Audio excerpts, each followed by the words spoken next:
भारतीय फौज मेरी लाश पर से गुजरकर ही ढाका में दाखिल हो सकती है। 15 दिसंबर को lieutenant general Amir Abdullah Khan Niazi ने अपना अज़म ज़ाहिर किया तो कौम में एक नए जज्बे की लहर दौड़ गई थी।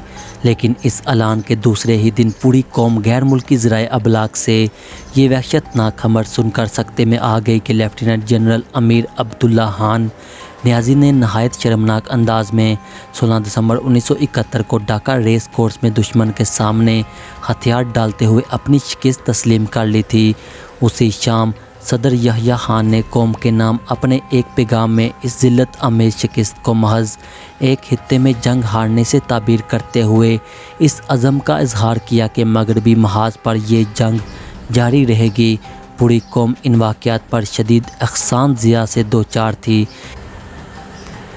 एक जानब ये अफसोसनाक सानिया हो चुका था कि लाखों कुर्बानियाँ देकर हासिल की जाने वाली ममलकत खुदा दाद दो टुकड़े हो चुकी थी, और दूसरी जानब इस सानिया के अगले रोज़ ही इक़्तिदार की बंदरबांट शुरू हो चुकी थी। उस वक्त के deputy prime minister Zulfikar Ali Bhutto बड़ी उजलत में न्यूयॉर्क से वतन वापस पाकिस्तान पहुँचे, और यूँ 20 दिसंबर 1971 को सदर जनरल आगा मोहम्मद यहया खान इक़्तिदार जुल्फ़िकार अली भुट्टो को मुंतकिल करके एक तरफ हो गए। बचे खुचे पाकिस्तान की हुक्मरानी संभालते ही कौम को बेवकूफ़ बनाने के लिए जुल्फ़िकार अली भुट्टो ने यह नारा लगा दिया कि शुक्र है पाकिस्तान बच गया। यह नारा बड़ा हैरान कुन और अफसोसनाक था।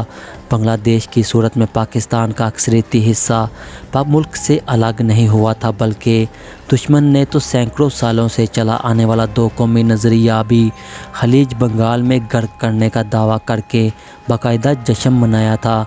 इस सानहे के बाद सिर्फ इक़्तिदार की बंदरबांट ही ना हुई थी, बल्कि 17 दिसंबर की सुबह सकूते मशरकी पाकिस्तान पर आंसू बहाने की बजाय सिविल और मिलिट्री इस्टेब्लिशमेंट में हर कोई बंगाली अफसरों के निकल जाने पर सेनाल्टी लिस्ट में अपना नंबर चेक करता फिर रहा था। ये था वो सबक जो इक़्तिदार और ताकत के ऐवान चलाने वालों ने पेल्टन ग्राउंड में शर्मनाक हज़ीमत और सानहे मशरकी पाकिस्तान के बाद सीखा था।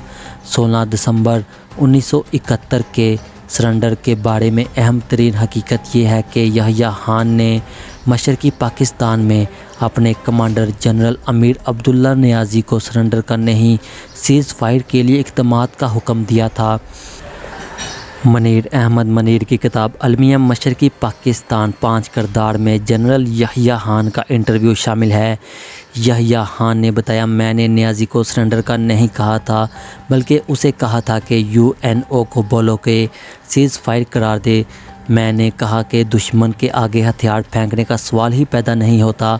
यहया खान ने जनरल नियाज़ी को झूठा और बुज़दिल करार दिया, हालांकि वो यहया का हुस्न इंतखाब था। यहया खान ने अपने इस इंटरव्यू में कहा कि टर्क गया बेचारा मियाँ वाली वाला। भारतीय फ़ौज के लेफ्टिनेंट जनरल जैकब ने सरेंडर एट ढाका में लिखा है कि पाकिस्तानी फ़ौज ने मशरकी महाज पर बड़ी जुर्रत और मुस्तकिल मजाजी का मुजाहरा किया। 16 दिसंबर को जनरल नियाज़ी के पास ढाका में 30,000 फ़ौज मौजूद थी। अगर नियाज़ी कुछ दिन मज़ाहमत करता तो शायद यूएनओ सीज़ फायर करार देता। जैकब लिखता है कि हम तो सिर्फ खेलना और चटाकांग पर कब्ज़ा करने आए थे। 13 दिसंबर तक ढाका का हमारे प्लान में शामिल ना था, लेकिन जब नियाज़ी को ये कहा गया कि अगर तुम सरेंडर कर दो तो तुम्हें मक्ती बाहनी के हवाले नहीं किया जाएगा, तो वो सरेंडर के लिए मान गया। बकौले जैकब सरेंडर के इस वक्त जनरल नियाज़ी की आंखों में आंसू थे। कमीशन ने लिखा कि जनरल नियाज़ी कम अज़ कम 2 हफ्ते तक ढाका का दिफा कर सकते थे। वो सरेंडर की बजाय अपनी जान कुर्बान कर देते तो आइंदे नस्लें उन्हें एक अजीम हीरो के तौर पर याद रखती। हमूद अब्दुर्रहमान कमीशन के मुताबिक उन्होंने हिंदुस्तान जनरल को गार्ड ऑफ ऑनर का हुक्म देकर मुल्क और फ़ौज की इज़्ज़त हाथ में मिला दी। कमीशन ने general Yahya, general Abdul Hamid, general Pirzada, major general Ghulam Umar, general Gul Hasan और जनरल मिठा के खिलाफ कोर्ट मार्शल की सिफारिश की। कमीशन ने जनरल अरशाद अहमद खान के खिलाफ भी कार्रवाई की सिफारिश की, जिन्होंने बगैर मुकाबले के मगरबी महाज पर शकरगढ़ के 500 गांव दुश्मन के हवाले कर दिए। हमूदुर्रहमान कमीशन की रिपोर्ट में वाज़िया तौर पर लिखा गया है कि सियासत में फ़ौज की मुदाखलत से जो बुराइयां जन्म लेती हैं वो फ़ौज को जंग लगा देती हैं और फ़ौज लड़ने के काबिल नहीं रहती।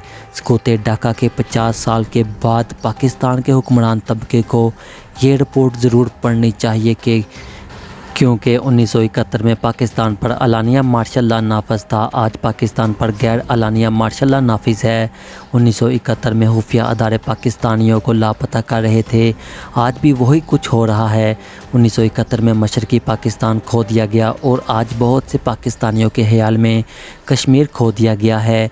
16 दिसंबर से सबक न सीखा गया तो खुदा न खास्ता पाकिस्तान मज़ीद नुकसान उठा सकता है, क्योंकि आज तक पाकिस्तान में किसी जनरल यहिया या किसी जनरल नियाज़ी का एहतसाब नहीं हुआ। आइन तोड़ने वाला जनरल मुशर्रफ आज भी मफरूर है।